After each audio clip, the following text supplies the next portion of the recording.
Today I am going to demonstrate the expansion of solids. For this purpose I am going to make use of a ring and sphere experiment over here.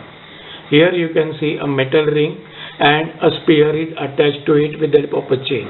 Now it is made in such a manner that this sphere can easily pass through the ring. Can you see this? That it can pass easily through this ring over here. Now let us see what happens to the sphere when it is heated up on this candle flame. I am going to heat up on this candle flame and let us see what happens to it.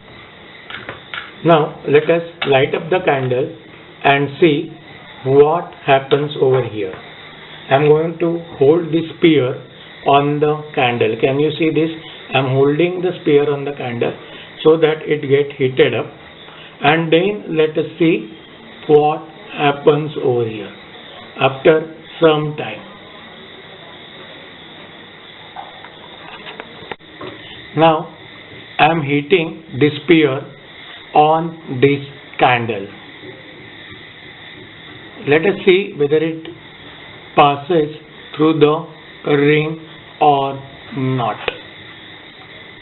I am just going to hold it with the help of this holder because it has got heated up now.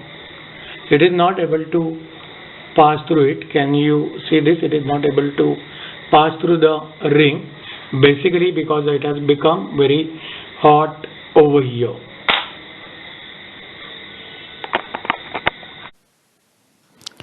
Just now we have seen that sphere was able to pass through the ring before heating, and after heating it was not able to pass through it. Why it happens? It is due to expansion of solid. On heating, distance between the atom increases by small amount, giving rise to expansion. Before heating, sphere was able to pass through the ring, as you can see it in the diagram.